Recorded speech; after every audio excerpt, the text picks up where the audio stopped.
All right, folks, C3 and I are coming in hot today after 8 days masterminding with some of the best in Puerto Rico. And you're going to meet one of the best right now, someone who went from his basement to number 15 in the nation, all the way from mid-Missouri. Matt Smith coming up next on Cliff's Notes.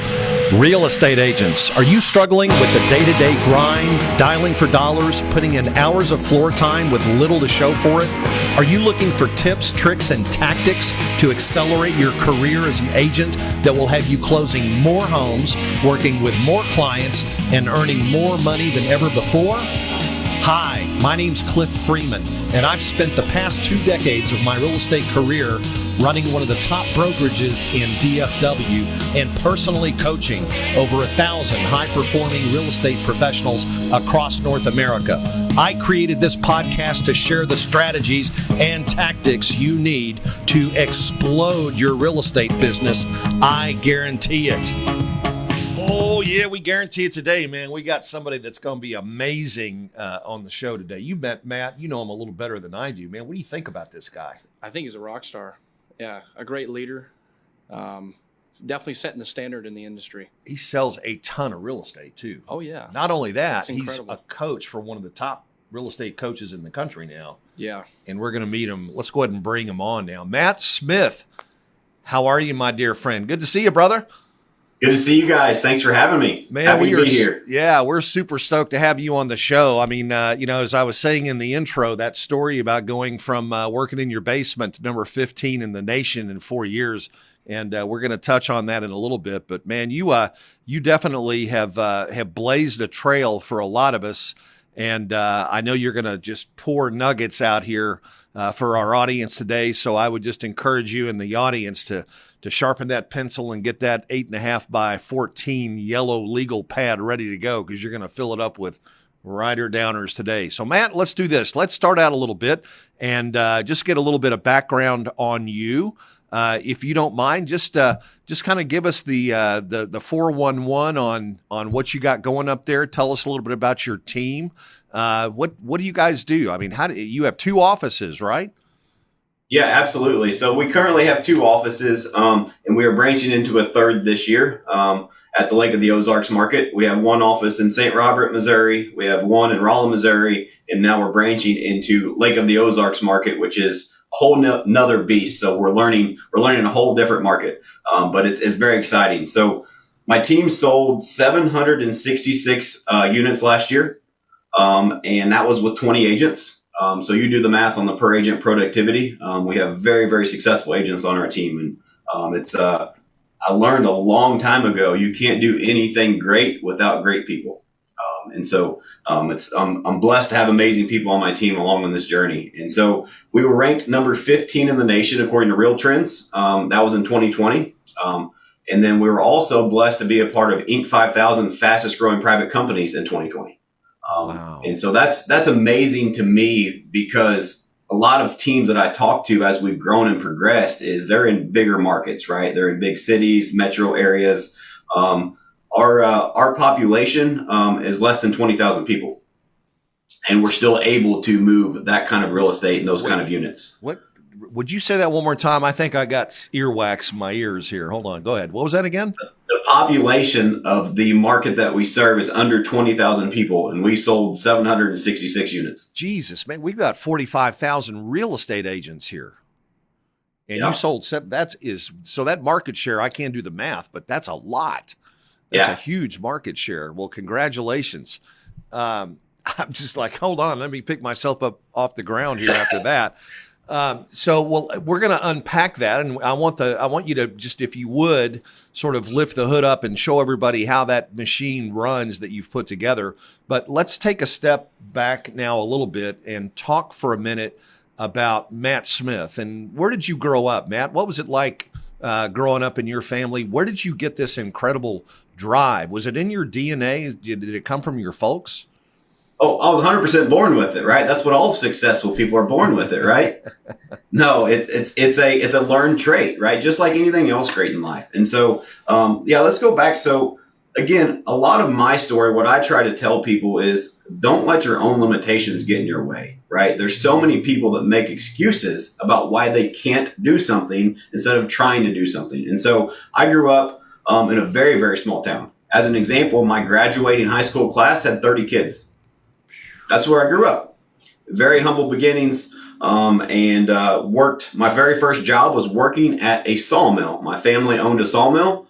And so if you don't know anything about a sawmill, it's very, very hard work, manual labor. And I started there when I was 12 years old. During summers, summer breaks, I worked at the sawmill for $20 a day cash, and thought I was on top of the world. That was all the money in the world to me at that time.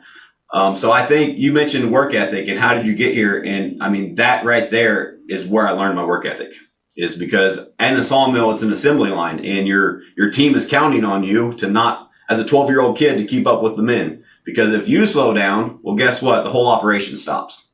Right. So right. that taught me a lot of work ethic and a lot of different lessons through life. And then as I kept progressing, I was actually running the sawmill. My family owned it, and I was actually running it. And at the time, that was my dream job. That is what I'd always wanted to do. And so something happened. I don't know what it was, but something clicked that maybe there's more in this world. Maybe there's more than I can accomplish. And so I just started reading books, following people like Tony Robbins and other motivational people. And I'm just like, all right, now I'm starting to see there was a common theme. And the common theme was you are the 5 people you spend the most time with. You become who you hang around, right? And then I just went to work at the sawmill, and no offense, they're great people. I still know them. I still love them. But I just thought, is this who I want to be 10 years from now? And the answer was no. I thought I was capable of more. And so I bet on myself, and started investing and pouring into me. And then opportunities came. All right. It's luck is when opportunity and hard work meet. And so I've gotten very lucky in my life, but I've been very prepared for those opportunities. Now, okay. So, I mean, it's very cool. By the way, my dad worked for Georgia Pacific, and I remember some of the sawmills, the plants we would go to in Arkansas and places. And so, yeah, I mean, that's incredible and dangerous work also. Yes. As well. Very dangerous. But other than that, did you follow the traditional way through high school? Did you go to college and play D1 sports or anything like that after school? No. I mean, I didn't. Football wasn't even an option at my high school. It was too small. We didn't have enough people. So it was. All I did was work. It was it. And so I actually took a program to get out of high school early and graduate early, so I could start working early. Wow. And so I went straight into the sawmill and went to work. That's crazy. So I kind of went my senior year. I kind of went half a year for the whole year. Well, tell us about so how long did you stay in the family business, and tell us about that transition. Was it right into real estate after the sawmill, or what happened after that? Yeah. So during the transition, I ran the sawmill. So I started at the bottom when I was 12, right, and worked my way up through the progression. And I was essentially the foreman of the sawmill. And then I just started looking for more. And so I started looking, and I went on job interviews, and I was searching for what do I want to do. And then, I mean, the conversation I had to have with my family was actually with my dad saying, all right, this isn't what I want to do anymore. I want more for myself and my future family. And he's like, okay, well, what are you going to do? I didn't have an answer. I said, I don't know what I'm going to do. I just know it's not this, so I'm quitting. Like, literally didn't have a plan, didn't have nothing. But I said, I know I can't find my future while I'm working here. And so I said, my full-time job now is to find what I'm going to do next. And so I just stumbled into, for a while, I couldn't find a job, right? They don't just make high paying jobs that you can just walk in and find. And so I had to pay the bills. And so then I started working concrete, which is another hard work, right? That'll teach you some lessons in life too. And then I just kept searching while I was working concrete. And it was, one of the things that I found was I actually had a knack for doing sales. And it was nothing that I was ever taught. I just learned very early on in sales, I have to simplify things. And how I simplify sales is if I can find your problem and then I can solve your problem, I can make a sale. You solve a problem, you make a sale. So it was just, that's how I simplified it to actually help more people in sales. And so when I was able to do that, I started as a credit card processing company. And I quickly went to number 1 in the region in that company, my very first sales job. And then I took another job and another opportunity. And then that eventually led me into real estate 3 or 4 jobs later. So that really is, you don't have a PhD in real estate or marketing or finance or something like that. You just kind of built your way in, worked your way into the business. Yep. Why do you think that 92% of agents fail to make this business a career? So there's several factors. Number one, people think that it's as easy as you see it on the TV shows, right? They have false expectations. And then number two, it's a business where you have to put in the work and you have to realize that you can't build this business overnight. And I think a big part of that is we live in such an instant gratification world right now that everybody wants results today, right? They want I don't know if you guys remember the Domino's commercials, but the 30-minute abs, right? Like that doesn't exist in reality. It's not a real thing. And so you can't just work out for 30 minutes and now you're in shape. Well, you can't just work hard for 30 days and now you have a real estate business. And so it takes time and you have to build that momentum and you have to build it the right way. And I think a lot of people just don't have the patience or the wherewithal to put in that work for a period of time on hopes and dreams that it's going to work out. Okay. So when was your zero moment of truth when you decided that real estate was your calling? So it wasn't until I was in the business for 2 years where I'm like, all right, I think I can do this. And so let me go back to your previous question. I think another part too is education. I feel as my example, when I first got into real estate, my training was, here's a contract. I'm going on vacation for 2 weeks. Read it. Let me know what your questions are when I get back. That was the training that I got in real estate. But remember my work ethic, right? And so I said, I'm just going to figure this out. I have to. I had an infant daughter at the time. I'm like, I've got bills to pay. I don't get paid unless I help people buy or sell homes. So I've got to figure this out. And so he came back my broker at the time came back from vacation. I said, well, you know, that contract you gave me, here's 5 of them. I'm not sure if I filled them out right or not. What do I do next? I sold 5 houses in my first 2 weeks. Holy cow. Just by going and talking to people and saying, how can I help you? And having conversations and just figuring it out. And so I think part of the problem, what I've been able to develop on my team that's helped with our success is realizing how important education is. Realizing how important it is to not only educate your people, but also arm them to make sure they understand the education. I think too many training companies or leaders in real estate talk at their people and not to their people. Sure. And so you have to make sure they're understanding and comprehending what you're doing. And I don't think education really happens in the classroom. It happens on the field, right? It happens by actually doing. And so we've developed an education strategy around that that's been super successful for brand new agents coming in. Can you elaborate on that a little Yeah. bit? Is it technical training? Are you doing sales training? What is it? Break that down for us, Matt. So our very first, we have a 14-day onboarding that we break down different trainings on, and then it's continual for 90 days and beyond. Education is one of our core values. And so we have a lunch and learn every other week and trainings as needed, right? That's continuing going on. But as a brand new agent, we just developed a strategy and it's always evolving, but the very first class that we teach is on mindset and time management. Because if you don't know how to manage your time, you don't have the right mindset in this business, the rest of it doesn't matter. And so I feel an obligation to help people with how to be successful in life, not just in real estate. You can have the best script in the world, but if you don't have the right mindset or you don't manage your time properly, you're not going to be successful. And then I also have a theory too, though a lot of people lose motivation when they don't have a big enough reason behind why they're doing what they're doing. So we have a story that I still to this day, we have a new agent come on, I teach this class, and it's about who we are, what we stand for, and why it's important you realize it. Because we stand on a strict set of values and our core focus is to change lives. That's what we do. We are not a real estate company. Our Matt Smith Real Estate Group changes lives. That's our focus every day. We just happen to sell real estate. Are there any particular books that you have your folks read during the first 90 days that they're on board? Absolutely. Yep. So every person that comes on our team, no matter what the position, whether it's operations, marketing, agent, they read the 5 dysfunctions of a team. So I don't know if you guys are familiar with that, but that is a culture lifesaver. Yeah. Yeah, definitely. There's no question. I'm trying to remember the guy that wrote that. He wrote several business books. It's Patrick Lencioni. Lencioni, of course. Yeah. Yeah, we used to teach that at B school, and there's a great exercise you can go through to identify those five areas, those five dysfunctions. What about, you mentioned Tony Robbins? What do you do in terms of like for self-development for your agents?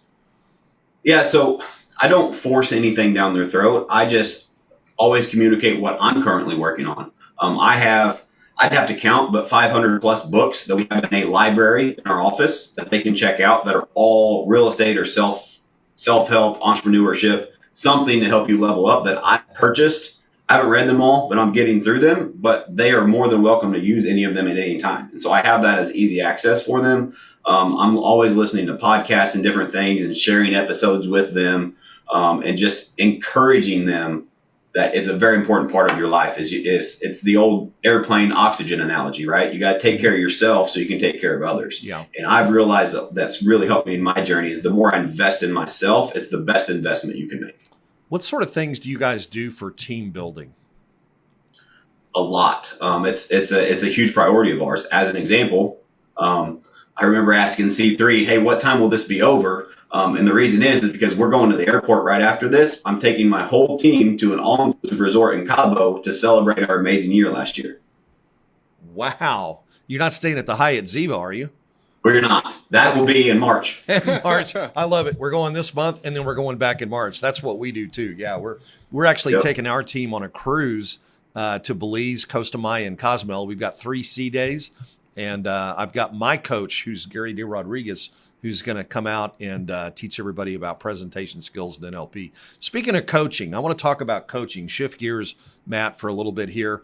I know that you are one of the elite coaches with John Chaplick's group, but I want to, before we get to that, I want to talk about how coaching has played a role in your business growth and sort of how you got started in it and why you think it's, just really important for agents to have a coach.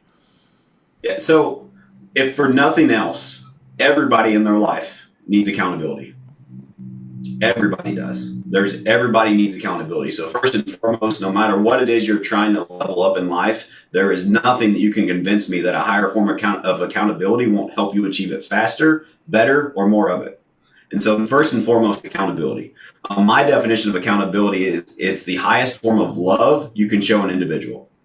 If I can hold you accountable, I'm doing that for you, right? And so that's kind of the approach that I've learned. And on the coach, why people need a coach. So I said I focused a lot on myself. And so what I mean by that is I found coaches in this day and age. You don't have to go out and hire a physical coach to have a coach. There is so much information available to everybody out there if you just go out and seek and find it. And that's where I started because I didn't have the money to go out and hire somebody one-on-one. And so I just started consuming content. And then what I realized is now this content is helping me level up in life. And then I hired my first coach. I actually bought a real estate coaching program, was my very first coach. And it came with a one-on-one weekly calls and it had the modules and the whole thing. And it really helped me structure my real estate team. And I'm like, all right, there's something to this. The accountability of the group, the realizing their structure so I can make mine off of it. And it helped me skip steps into success. When you can actually have somebody that you can rely on to run ideas through to help you build what you want to build, that is, as in my opinion, the best coaches are people that have already been there and done that. Right? I'm not a believer in having a coach that's a theorist. I'm just not. I've just not had a good experience personally with that. And that's what I love about being able to be a coach myself now is that I can actually help people up through situations I've already been through. It's not I think this may work. I know for a fact this will work and I know it will help you. And so I think that's a big differentiation in some coaches is that there's this image now on Instagram that it's cool to be an entrepreneur or a life coach or this or that. Coaches are fantastic. Just be careful that you actually do your due diligence and make sure your coaches actually accomplish something in life besides selling you on being a coach. So that's another tangent, but coaches are a huge thing, right? It's something that if you have somebody that can help pick you up and help you work on your business versus in your business, it can help you skip steps into success. All right. So you just, it pains me sometime to see the people that fly these coach flags in our business. What sort of questions would you ask doing due diligence to check out a coach or a coaching program? What areas would you poke in to find out if they really know what they're doing? Yeah, so I would, number one, ask them what they've accomplished. What qualifies them to be my coach?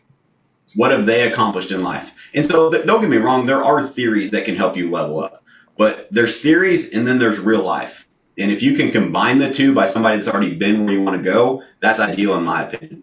And so it goes back to when I said the sawmill days, right? You are who you hang around. And so I want to hang around or be coached by people that are at a level that I want to get to. And so I would just verify that they actually have accomplished things in their lives, and also have they coached before, and have those people been successful? Because it's being a coach is a huge responsibility to help that. You can't do the work for them, but it's a huge responsibility to help them become successful. Okay. So most of us are very familiar with John Chaplick.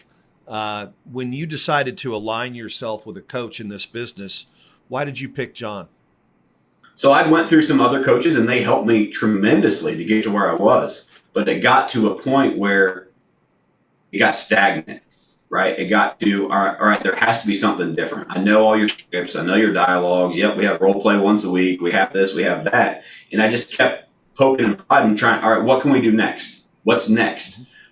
Sometimes the answer is do more of the same, but sometimes there's an answer that, all right, let's change it up a little bit and let's take things to the next level. And I just wasn't finding that anywhere. And I followed Jeff for years. And I did something on a post somewhere 2 years ago. And I commented and he replied back and said, hey, I got 10 minutes. You got time for a call? And I remember I pulled back my notes from that 10-minute call I had with him. I had 3 pages of notes in 10 minutes. That was the stuff I was searching for. And so I remembered that 2 years later, and I called him and begged him, all right, I need help. Will you be my coach? But man, I'm not really taking anybody on at this time. And I just kept bugging him and bugging him and bugging him. And luckily I got in. So what were the first things that you immediately worked on in your business when you started coaching with John? Leadership. First and foremost. Tell us about that. So I'm a firm believer that if I don't grow as a leader, my team can't grow.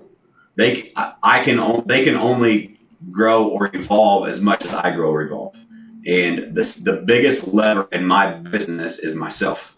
And so if I can continue to grow and learn different leadership language patterns and help my people achieve what they want to achieve in their lives, then it reciprocates over and over again. It's exponential results, because now I'm pouring into that person, and then that person is able to help more people. Versus a lot of team leaders where they get stuck and they're still the listing agent, right? They still are the ones that are the top producer, and they have a few buyer's agents doing a few deals here, and they don't know how to get out of that hamster wheel. And so it's a big part of the process to get them out of it. But I was at the point where I was already out of that, but I wanted to take things to the next level. And I mean, John's he's a very honest guy. And he just said, well, good news and bad news. Bad news is the problem's you. The good news is the problem's you, and I can help you fix it. Wow. That's powerful.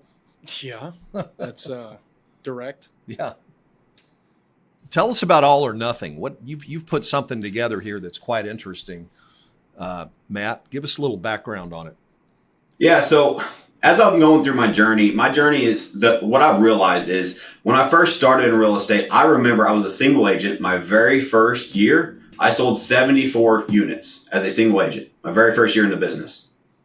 I remember at one point in time looking up at my pendings board, back when pending boards exist, right? Before technology. If I went to the right whiteboard and wrote it down, I remember I had one whiteboard, and at one time I had to cut the lines in half because I had to add more names to it. And then I had to go get a second whiteboard. I had 44 pending transactions at one time as a single agent. And I looked up and I said, holy cow, I don't remember who these people are. how do you keep that straight, especially first year in the business, and so it was just one of those things that half those deals fell through because I just didn't do my job right. I dropped the ball here, dropped the ball there. And that's where I started realizing, all right, I had an epiphany. I need to quit worrying about the commissions and the money, and I need to start worrying about the people. If I can focus on this family and how can I give this family better service, because they are trusting me with the largest purchase or sale of their life. And I need to take that serious. And when I made that transition, my life changed forever. And so I say that to just tell you, All or Nothing, this coaching, where I'm at with my team now, all of it is designed as a way for me to help more people.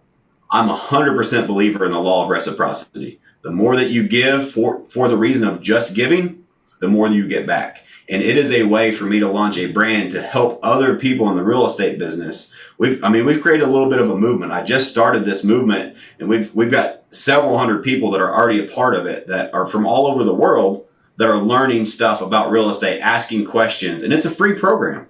It's a way just for me to give back. Whenever I have the time to give back to agents that are struggling, or if they have a question about this, it's just a platform for me to be able to help more people. Is this something you would open up potentially to people in our audience? Absolutely. So yeah. How would they get access, Matt? Yeah, so there is a Facebook page, but that's not where I put the exclusive content. So make sure that you it's just search it on Facebook, All or Nothing in Real Estate, and it's a private group. You have to request access. The only reason I do that is because I want to control the environment and make sure that it's in an environment of contribution. I want to make sure that we have the right people in there, because I don't want it to turn into one of those groups where we have people whining and complaining. This is where people come because they want to level up in life. All or Nothing, I named it that because that mentality, that mindset changed my life. Whatever I do, I go all in or I don't do it. And I think that mindset in real estate has helped so many people propel and progress. That's why I named it that. Awesome. Well, I hope that I hope you guys are listening out there and take advantage of this offer and opportunity from Matt. I don't think it's going to do anything but help you explode your business and get to where you want to be. Matt, you seem like a really sharp guy, man. You've just crushed it in this business. I got to ask you a question. Please. Why in April of 2018 did you decide you wanted to join a company that doesn't sell real estate, just recruits? It's a pyramid scheme. Its penny stock isn't worth anything. What the heck were you thinking, man? So I asked myself the same thing for the first 3 months. So honestly, I was in a stage in my life where I knew I was ready to grow, and I'm gonna tell a little backstory, if that's okay, of how I got to this point. So I was a single agent at a brokerage. I was rookie of the year my first year, broke records for our area, and I don't say that to brag. I just say that as a place to kind of let you know the story. And I was there, and I had bought this training course I mentioned earlier, the first coaching course. And it was all about real estate teams and this and that. And so I thought, all right, I realized I'd had this epiphany that I wanted to help more people. And I kept dropping the ball because I'm good with people, but I'm not so good with organization, with making sure I'm dotting the I's, crossing the T's. And so I needed to bring people in that were good at that so I could give the clients better service. And so as I was progressing, I went to my broker at the time and said, I want to grow a real estate team. Here's what I want to do. How can we do this together? And I got shot down. It was nope, you're already too big for your britches. You need to slow down. You're growing too fast. It's not going to work. And so I just decided, you know what, I'm going to do this with or without you. So I left and found another opportunity. And I started a real estate team. And I had to start from absolute zero. At the time in Missouri, the broker owns everything. And so I had a ton of listings, a ton of pendings, and they took it all. And they said, well, if you're leaving me, I'm keeping it. And it was worth it for me to actually reinvest to try to build something better, right? And so my very first year, I started a team, and I was the only member of the team, right? That was what I was trying to build. I was trying to paint the vision of what I was trying to build. And so very quickly, 2 years later, it was with Century 21. It was the umbrella we were under. And in 2 years, my team outgrew the brokerage. And then again, I ran into a similar situation, and it was, well, you're getting too big for your britches and you're outgrowing us and it's not okay. You need to slow down.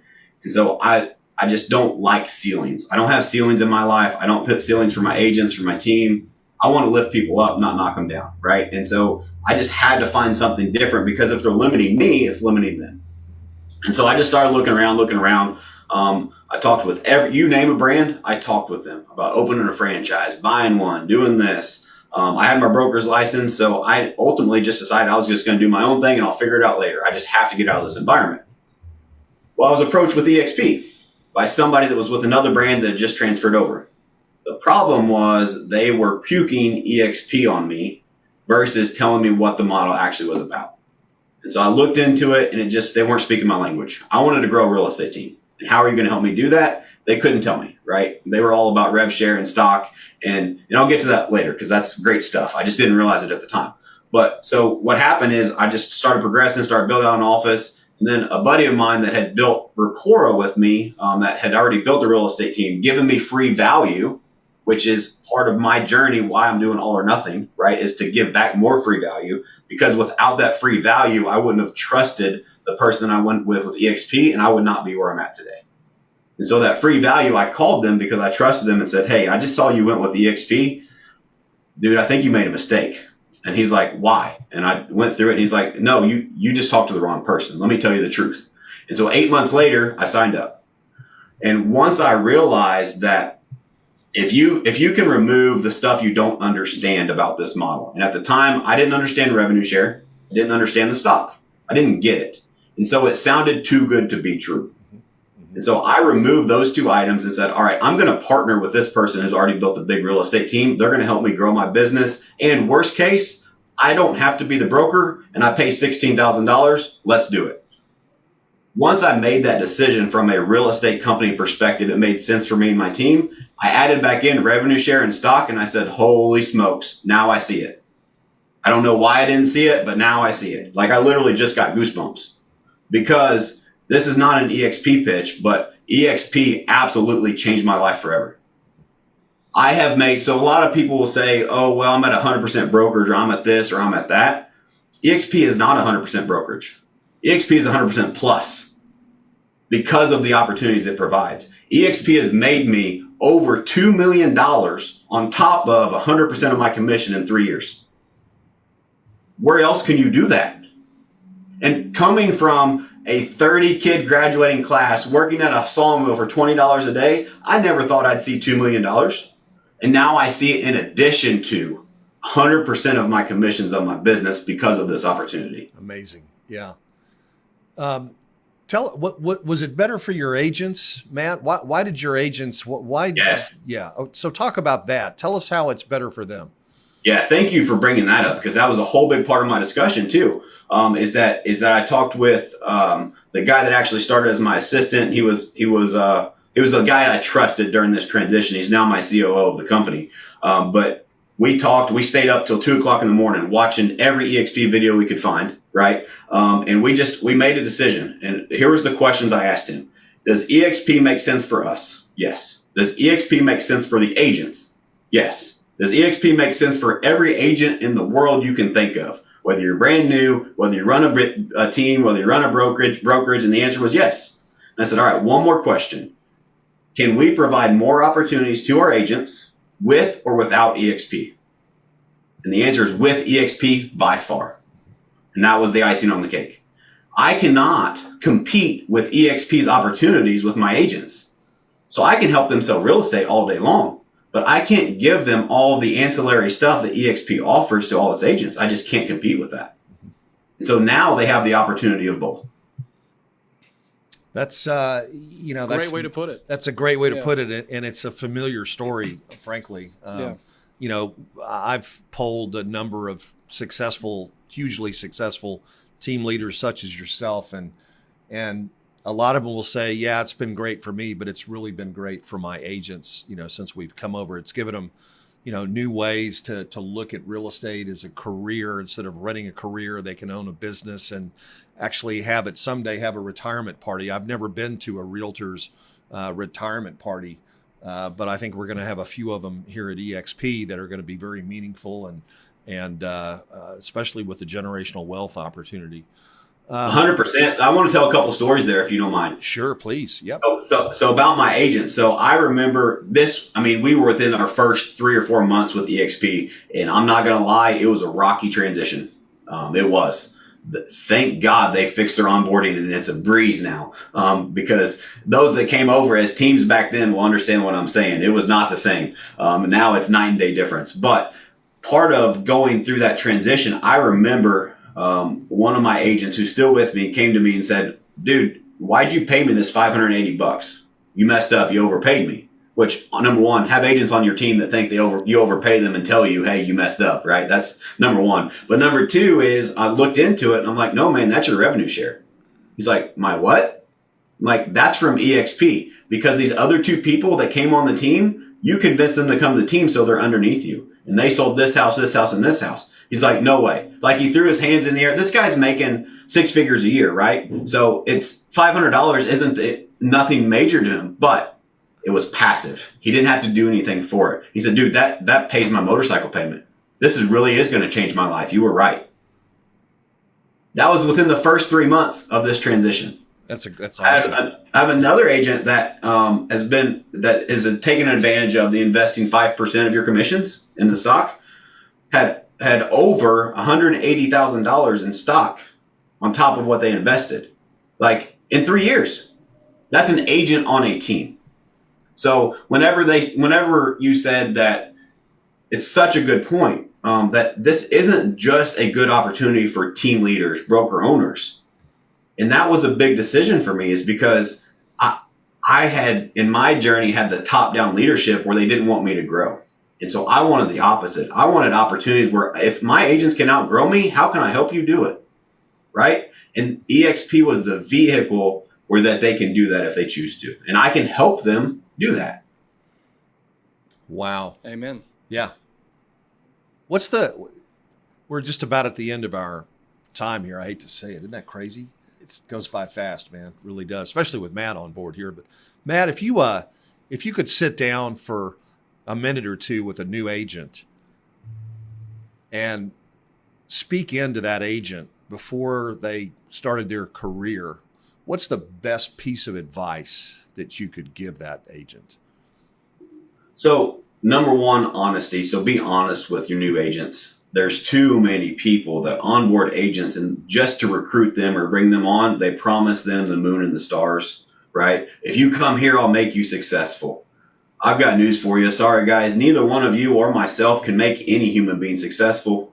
All we can do is facilitate the environment for them to be successful, right? And I'm going to facilitate the best environment I possibly can. But you have to put in the work as an agent. And so here's what that work looks like. Here's the truth behind what real estate looks like.